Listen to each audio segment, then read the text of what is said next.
বয়স আমার বেশি না, ওরে টুকটুকির মা, চুল কয়টা পাখি গেছে বাতাসে, চুল কয়টা পাখি গেছে বাতাসে। জয়গুরু এমএন প্লেতে স্বাগতম জানাই, আর আপনাদের সঙ্গে রয়েছি আমি মাই। তো বন্ধুরা, আজকের ভিডিওতে আলোচনা করব ছন্দ কি, ছন্দ দিয়ে কি হয়, ছন্দ চেনার উপায় কি, আর শেষের দিকে রয়েছে ছন্দ দোতরাতে বাজাবো কিভাবে। বন্ধুরা, আমরা আজকে এই একটি বিষয়ের উপরে চারটি ভাগে বিষয়টি বোঝার চেষ্টা করব। তো যারা ছন্দ বোঝেন না তারা অবশ্যই করে পুরো ভিডিও দেখবেন, আশা করি আপনাদের অবশ্যই করে কাজে লাগবে। আর যারা নতুন রয়েছেন, দোতরা শিখবেন বলে ভাবছেন, তারা অবশ্যই করে আমার চ্যানেলটিকে সাবস্ক্রাইব করে নিতে পারেন। তো বন্ধুরা, খেয়াল করবেন যে আমরা যতগুলো তাল বাজিয়ে থাকি এই দোতরাতে, প্রত্যেকটি তাল বাজানোর ক্ষেত্রে আমাদেরকে ছন্দ লাগতেছে। তো আমরা যদি ছন্দটা যদি না বুঝতে পারি যে ছন্দ কি, ছন্দ দিয়ে কি হয় এবং ছন্দ দোতরাতে বাজাবো কিভাবে, এই বিষয়টা যদি আমাদের জানা না থাকে, তাহলে আমরা খুবই দ্রুত গতিতে যে গান বাজনা করব সেটা করতে পারবো না। তো শুরুতে আমরা জানবো ছন্দ কি। তো বন্ধুরা, ছন্দ হলো তালের নির্দিষ্ট একটা গতি।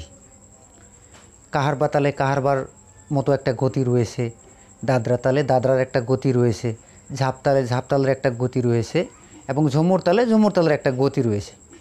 তো এই তালের সুরগুলো আমরা শুনে আমাদেরকে বুঝতে হবে যে এটা দাদরা তালের ছন্দ, এটা কাহারবা তালের ছন্দ, এটা তেওড়া তালের ছন্দ, এটা ঝাপতালের ছন্দ।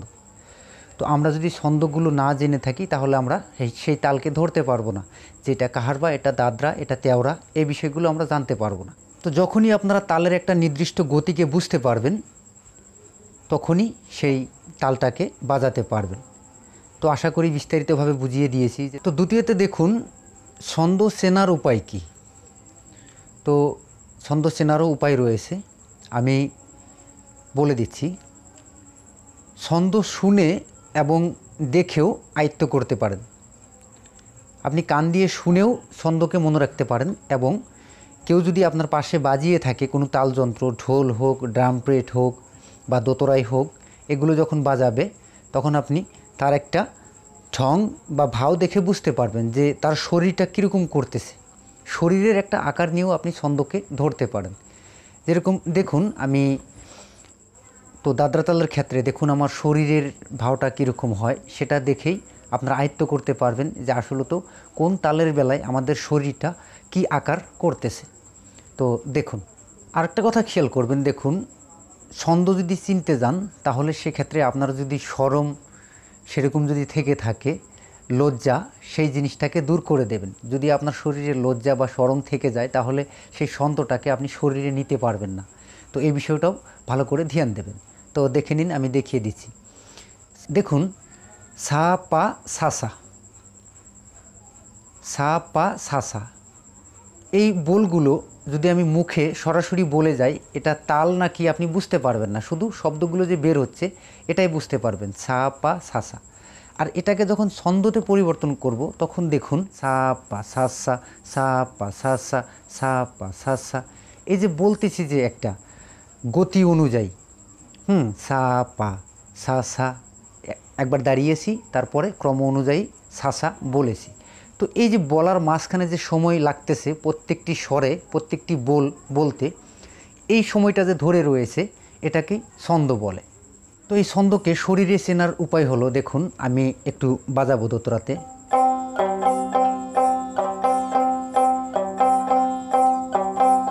আগানায়ে ডুবু ডুবু পাছানায়ে বইসো, ঢোঙায় ঢোঙায় সেকং পানি রে। আগানায়ে ডুবু ডুবু পাছানায়ে বইসো, ঢোঙায় ঢোঙায় সেকং পানি রে। বন্ধুরা, এখানে যে তাল বাজিয়ে যাচ্ছি, গান বাজিয়ে যাচ্ছি, এবং আমার যে শরীরটা রয়েছে সেটাকে যে একটা গতিতে যে এরকম করে লাড়িয়ে যাচ্ছি আমি, এটা একটা ছন্দ বোঝার উপায়, যে আপনার শরীরটা কি ঢোয়ে লড়তেছে এই বিষয়গুলো দিয়েও বুঝতে পারবেন। যেরকম কাহারবা তালটা ধিমি গতিতে, আমাদের শরীরটাও লড়বে কীরকম, একটু ধিমি গতিতে। দেখুন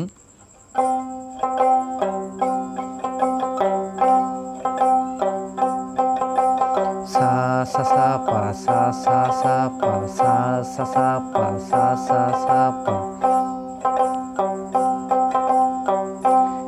এখানে দেখুন ধিমি গতিতে শরীরটা লড়তেছে। আর শুরুতে যে তালটা বাজিয়েছিলাম এখানে দেখুন তো এই তালের আওয়াজ শুনে আমরা বুঝতে পেলাম যে আমাদের শরীরটা একটু দ্রুত গতিতে লড়তেছে। আর কাহারবা তাল যখন বাজিয়েছিলাম সা সা সা পা সা সা সা পা সা সা সা পা সা সা সা পা, এখানে দেখুন ধিমি গতি। তো আপনারা বুঝতে পারলেন যে দাদরা তালে আমাদের শরীরটা একটু দ্রুত গতিতে লড়তেছে আর কাহারবা তালে একটু ধিমি গতিতে লড়তেছে। এই যে আমাদের শরীরটা লড়াটাকে, এটাই ছন্দ বোঝার একটা উপায়। তো আশা করি ছন্দ কিভাবে বুঝবেন এটা হয়ে গেল। তার পরবর্তীতে আমরা আসতেছি। তো দোতরাতে ছন্দ বাজানোর জন্য আপনাকে তাল জানতে হবে। যেরকম কাহারবা তাল রয়েছে, দাদরা তাল রয়েছে, তেওরা তাল রয়েছে, সেই তালের যে মাত্রাগুলো রয়েছে, যেরকম দাদরা তালে 3-3 ছন্দে 6 মাত্রা। তো এই 3 মাত্রাটাকে কিভাবে বাজাবেন, সেই ঢংটা কি, আপনার শরীর নাড়ানো এবং এখানে যে টুকাগুলো দেবেন সেই টুকাগুলোর পরবর্তী যে আরও টুকাগুলো দিচ্ছেন, কতগুলো টুকা কতগুলো সময়ের কতক্ষণ সময়ের পরে, এই বিষয়টা আপনাকে জানতে হবে। তো তার জন্য আপনাকে তাল জানতে হবে, তালের মাত্রা জানতে হবে, তালের বোল কি সেই বোলগুলো জানতে হবে। তো এর জন্য আমি গত ভিডিওতে দিয়েছি, সমস্ত রকমের তালের উপরে ভিডিওগুলো দেওয়া রয়েছে। আর আমি লিঙ্ক দিয়ে দেব ডিসক্রিপশন বক্সে, আপনারা ওখান থেকেও সেই তালের ভিডিওগুলো দেখে নেবেন। তো দেখুন সংক্ষেপের মধ্যে আমি একটি ঝুমুর তাল বাজিয়ে আপনাদেরকে দেখিয়ে দিচ্ছি যে ছন্দটা কিভাবে আমরা দোতরাতে ধরে রাখব। তো দোতরাতে ধরে রাখার জন্য আমাদেরকে শুধু একটি তাল যদি খেয়াল করা হয় ভালো করে, তাহলে পরবর্তী তালগুলো আপনি খুবই সহজেই আয়ত্ত করতে পারবেন। তো দেখুন সা সা সা পা, দেখুন সা সা সা পা, সা সা সা পা, এটা আমাদের বোল। তো আমরা বোলটা যদি সরাসরি বলি সা সা সাপা, সা সা সাপা, এখানে তালও হবে না, সুরও হবে না। যখনই ছন্দে কথাগুলোকে ফেলবেন তখনই এটা ছন্দ আকারে তাল হয়ে যাবে। কীরকম সা সা সাপা, সা সা সাপা, সা সা সাপা, এই যে বলার মাঝখানে যে কথাগুলোর যে সময় রয়েছে ঠিক একইভাবে যে ধরে রেখেছি সেইভাবেই দোতরাতে টুকাগুলো দিতে হবে। সা সা সাপা, মুখে যেভাবে বলতেছেন সেই টুকাগুলো সেভাবেই দিতে হবে। তো দেখুন সা সা সা পা, সা সা সা পা। আর যদি বোলটা এভাবে দেন সা সা সা পা, এখানে ছন্দ নেই, সা সা সা পা, সা সা সা পা, তবেই এটা ঝুমুর তাল হবে। যখনই ছন্দকে গঠিত করবেন তখনই তাল হবে। আর যতক্ষণ অবধি ছন্দকে গঠিত করতে না পারবেন সেটা কখনই তালে পরিবর্তন করতে পারবেন না। তো এই বিষয়গুলোই আমাদের জানা দরকার। তো আশা করি যাদের ছন্দ নিয়ে সমস্যা ছিল তাদের অবশ্যই করে উপকারে লাগবে। তো বন্ধুরা আজকের ভিডিও এই অবধি, পরবর্তী ভিডিওতে অবশ্যই করে দেখা হবে। তো আজকে এই বলেই বিদায় নিচ্ছি। সবাই ভালো থাকুন, সুস্থ থাকুন, সবাইকে ধন্যবাদ জানাই।